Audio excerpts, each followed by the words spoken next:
muistanut kuvata ennen koulutuksen jälkeen, mutta ei se mitään, tää on ollut aika erikoinen reissu. Eilen koulutuksessa nähtiin hävittäjäkin taistelutehtävällä lensi pari kertaa meidän koulutuspaikan yli. Oli aika mielenkiintoista ja eilen oltiin tosi mielenkiintoisessa paikassa kouluttamassa. Oli semmonen niinku, mun mielestä se oli joku tämmönen logistinen piste, missä oli ollut sitten varmaan jotain varastorakennuksia, joku hallinnollinen rakennus, en tiedä. Mutta kuitenkin niin oli ihan mielenkiintoinen maasto harjoitella. Ja koulutettavat oli tosi motivoituneita, saatiin tehdä niille hyvä koulutus ja sitten sen jälkeen käytiin katsomassa, mitä toinen porukka oli duunannut ja piti sitten ottaa niitä vähän meidän miinaharoveiden kanssa etsimään noita maahan kätkettyjä miinotteita, mitä ne oli sitten harjoitellut, niiden kanssa toimimista. Nyt ollaan menossa kouluttaa pikapäivä. Ollaan vedetty monta kokonaispäivää putkeen. Ja tänään vielä kovalla tsempillä vedetään viimeinen koulutus. Ja eilen käytiin sitten ajelemassa pikkusen, niin löydettiin semmonen vähän pienempi armeijakauppa, missä myyjä sit antoi meille kaupan päällisiksi sellaiset niinku aurinko nousee vapaan Donbassin takaa patchit. Ja se oli tosi hienoa. Ja sitten tää yksi kaveri, joka on meidän mukana, niin oli antanut sitten tälle myyjälle oman patchinsa ja hän kertoi, että myyjällä oli noussut ihan kyyneleet silmiin siitä, että sai tämän patchin ja me ollaan täällä ja muistetaan ja autetaan heitä. Ja se on tosi ihanaa, kun ihmisillä näkyy ne tunteet ja se, että ne arvostaa sitä, että me ollaan täällä niin tosi paljon. Mut tosiaan, niin onks Antilla jotain, mitä haluu sanoa? Ei. On ollut silleen kyllä etu. Erikoisjoukkoja tosiaan koulutettu 3 päivää. Piti olla 1 päivä, mutta sitten halusivat toisen päivän ja halusivat vielä 3. päivä ja olisivat varmaan halunneet tämänkin päivän, mutta kun oltiin sovittu jo toinen porukka, niin sitten tiemme erkanivat ja nyt on sitten taas uusi porukka, jolle lähdetään kouluttaa miinatietoisuutta. Jep, sellainen on tämän päivän agenda ja sitten varmaan lähdetään pikkuhiljaa tiputtelee kohti sitten meidän Ei pikkuhiljaa, vaan niin paljon kuin autosta lähtee. Niin, koska meidän pitää päästä Suomeen jossain vaiheessa takas, niin semmoista täältä. Maastopalo siellä ja ihmiset normaalisti jatkaa elämää. Ja Veepari 2! Nyt on pitva. Ei voi kuvata. Nyt voi. Panssarivaunuja. Panssarivaunuja. Minä halusin kuvata vain maastopaloa, mutta sain vähän kaikkea muutakin. Se panssarivaunuja ja maastopaloa. Mä oon nyt nähnyt näitä tulipaloja, että se kuukauden sisään vähän liikaa. Kato, kun tulee heinää, tai palannutta heinää hyvin ilman. Tommoset pikku. Se aika leviä nopeasti. Aja! This is tactical driving. Mutta tähän samaan konkurssiin, niin viimeinen koulutuspäivä meni oikein hyvin. Ja mäkin vedin rastin mitäköhän vittua, ei jotenkin lähde nyt. Ehkä kuvaan sitten myöhemmin. Visuaalinen havainnointi.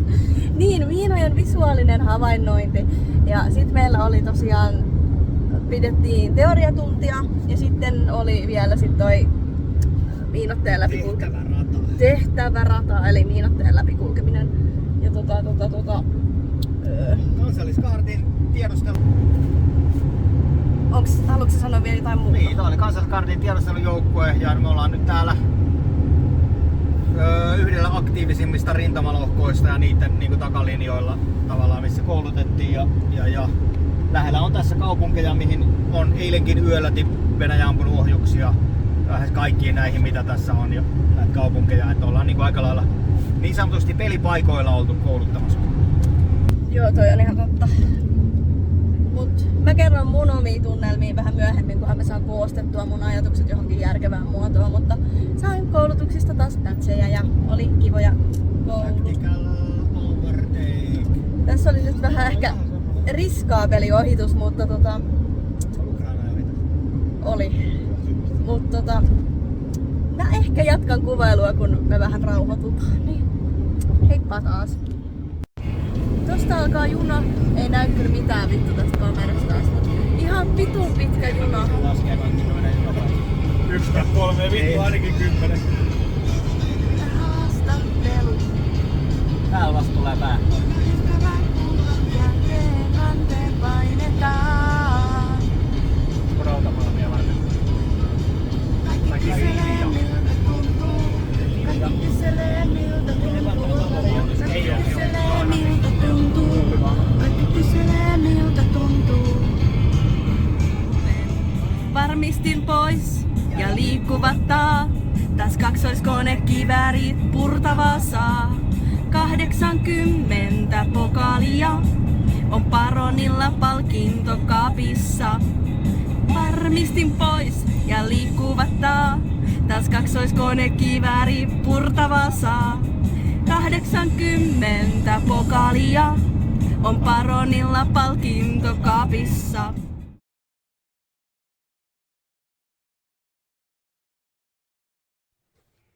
Jotenkin tällä reissulla on ihan sikana unohtanut kuvata asioita. En ole oikein tiennyt, että mitä asioista pitäisi sanoa tai mitä voisi kertoa. Mutta ollaan nyt tultu pois tuolta Kramatorskista. Ollaan nyt jossain pikkukaupungissa, nukutaan yö ja sitten lähdetään ajelemaan tonne länteenpäin. On ollut tosi niinku erilainen reissu itselle kyllä niinku sosiaalisesti ja henkisesti. Et aina kun on muita ihmisiä mukana, niin se ei ole mulle mitenkään kauhean helppoa.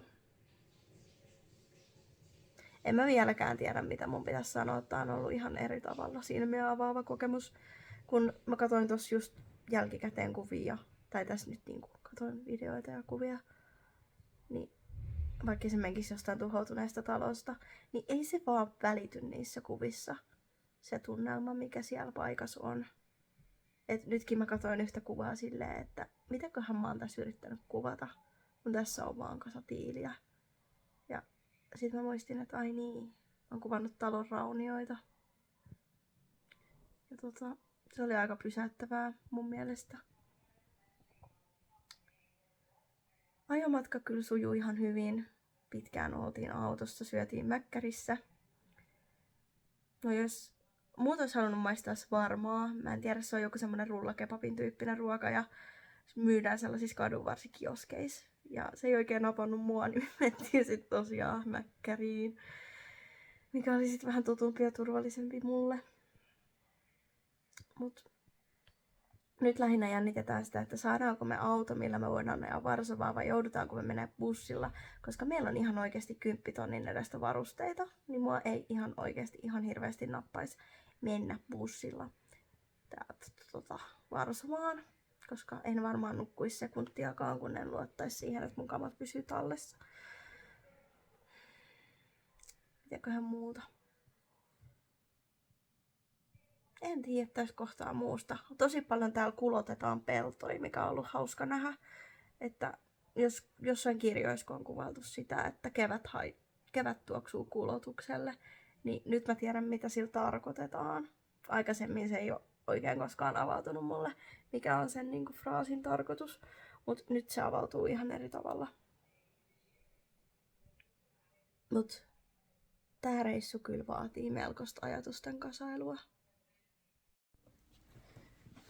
Nämä matkapäivät on usein sellaisia, että kun on tosiaan toi ulkona liikkumiskielto, niin me tullaan aina ihan sikamyöhään johonkin hotelliin.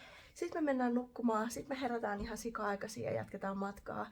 Et vaikka niin voisi kuvitella, että me ollaan nähty nyt kohta koko Ukraina, niin se ei ole tavallaan totta, koska ei meillä ole niin aikaa pysähtyä missään tai jäädä niin kattoo mitään, koska meidän pitää vaan ajaa, että me keritään perille. Niin kuin sinne, minne me ollaan menossa ennen niin kuin ulkona liikkumiskieltoa. Niin se on välillä niin kuin sellaista vähän ärsyttävää ja turhauttavaa, että niin kuin, tavallaan se ulkona liikkumiskiellon takia tämä matkustaminen itsessään on aika vaikeeta. Mut mä oon kyllä silleen niin kuin iloinen, että ollaan nähty ihan sika paljon kaikkea, mitä nyt autosta kerkee nähdä. Just erilaista maalaismaisemaa, eläimiä, ihan saatanan isoja peltoja ja kaikkea tällaista. Mut edelleenkin on tosi vaikea koostaa ajatuksia niinku siitä, että mitä kaikkea täällä on oikeasti tapahtunut. Koska niinku on ollut todella erilainen reissu verrattuna mihinkään muuhun näistä aiemmista. Et ei ole niinku ihan hirveästi aikaa ajatella mitään niinku yksittäistä tapahtumaa enää sen jälkeen, kun se on mennyt ohi. Ja sen takia mä oon tehnyt vähän muistiinpanoja, mihin mä voin palata, joista mä voin sitten kertoa videolla tarkemmin, kun kuvailen taas. Mä ajattelin, että mä varmaan himas joudun kuvaa jonkun niinku, semmoisen niinku videon, jossa mä kerron sit tarkemmin niistä asioista, joista mä en ole kerinyt aikaisemmin kertoa tai ei ole tullut mieleen sanoa. Et jos se auttaa vähän myös niinku, muistelee tätä reissua. This is a lot, niin kuin ihan oikeesti. Et se ei ole yhtään vale, kun mä sanon noissa videoissa, että oikein sanattomaksi vetää, niin on todella vetänyt sanattomaksi. Se on ihan totta. Niin, meillä Suomessa.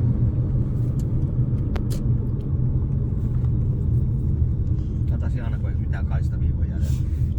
No, tossa oli tommonen varmaan 2 metriä pitkä valkoinen viiva. Ohjeellinen viiva. Kato mikä plyysipenki tossa. Oho. Mut on muuten koivuvaneriin kyllä.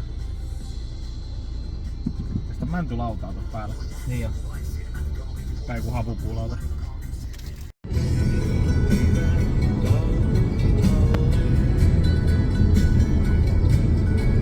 Vittu on hieno. Tää on oikein kiilotettu pulli. Miltäpä muistu sulle. Tää oli hienoa toi bussipönen. Kui vittu sai. Jumalauta. Ihan helvetin hieno. Siellä on vanha traktor. Traktor!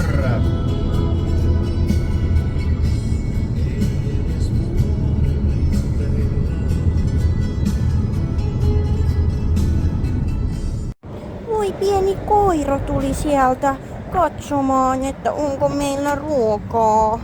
Mutta eihän minulla ole koiran ruokaa. Mitä? Otin. Koira. Mutta eihän minulla ole kuin vain kissan ruokaa. Voi pientä koiraa.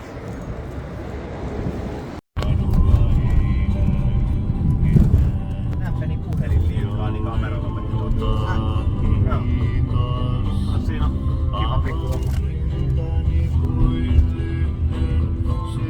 Mä oon kyllä ihan täydessä kuormassa, että vähän väistelen.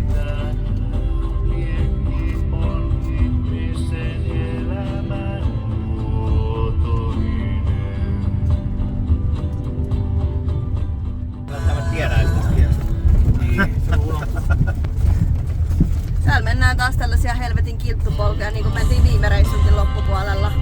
Heräsin päikkäreiltä silloin keskelle sitä saatanan kuoppaa eri reissulla, mutta täällä mennään taas tällaista. Rekatkin ajaa kävelyvauhtia, kun ei vaan vittu pääse. Hei Antti, sä et olekaan pitkään aikaan puhunut. Mitä kuuluu? Ei mitään, tässä niinku jännitellään, että milloin lähtee rengas irti autosta. Niin. Tämmösiä niinku suoria tienpätkiä, missä voi 80 ja sitten tulee mutka, joka on täynnä semmosia jalkapallon kokoisia monttuja. On ne nyt isompi kuin jalkapallo. Osa on isompiakin. Se on keskimäärin. No, mikä on ollut paras tänään? Parasta tänään? No, on ollut kyllä kauniita pikkukyliä. Oon nähnyt kauniita taloja ja erilaisia kauniita bussipysäkkejä, joissa on mukavia muraaleita ja muuta. Tää on kaunista seutua, ei siinä mitään. Viljapellot on niin sairaan isoja ja jatkuu tonne silmän kantamattomiin monta 10 kilometriä molemmin puolin niin auton ikkunoista, niin näkyy viljapeltoa. Varmaan semmosia viljelijöille mukavaa, kun pelto on 60 kilometriä pitkä. Niin. Tässä mennään taas tämmösen junaradan yli. No niin kuin tässäkin nyt näkyy tuo oikea tommonen aukea, niin silmän kantamattomiin jatkuu toi pelto. Tästä tulee varmaan kaunista sitten, kun tulee se eka sato. Niin, kyllä. Nähdään Ukrainan lipun värit luonnossa. Joo, kyllä. Sitten kun vilja on keltainen ja taivas on sininen, niin siinähän se lippu on. Joo. Niin, mulla on puhelin jo kädessä.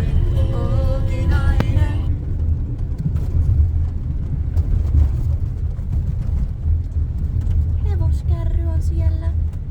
Jee, pieni pikkuinen hevonen.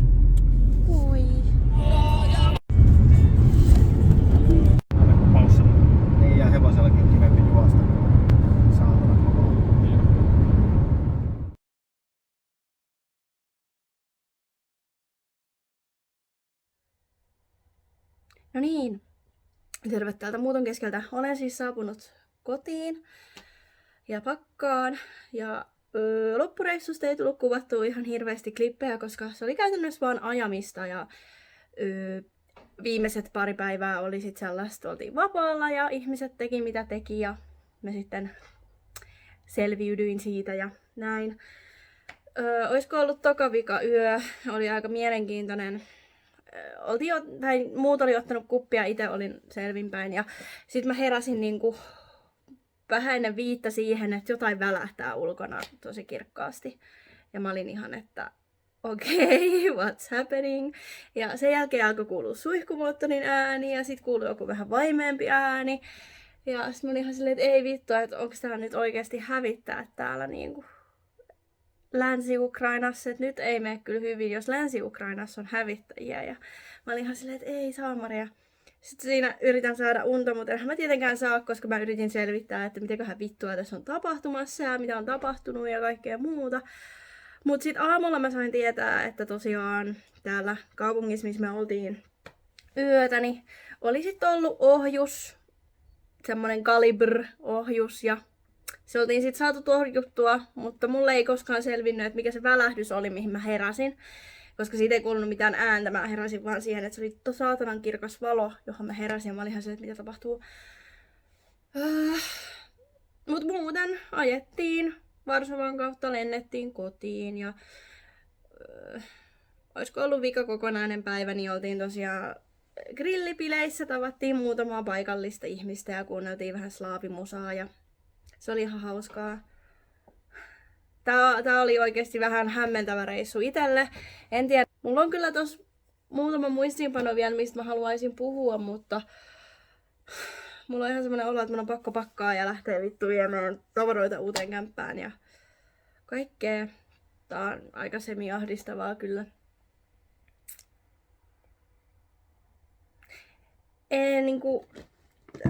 Tavallaan silloin, kun eka koulutuspäivä oli sitä, että me nähtiin, mihin niinku ukrainalaiset ne ampu venäläisiä.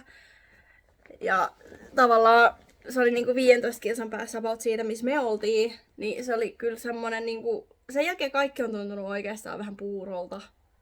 Sillai, että on ollut tosi vaikea niinku, on tosi vaikea highlighttaa mitään. Mä muistan kyllä, että on lentänyt ne helikopterit meidän yli, sit on lentänyt ne hävittäjät. Ilmeisesti noi on puhunut, että noissa on ollut jotain shuhoi, ne hävittäjiä. Mä en niitä tunnistanut.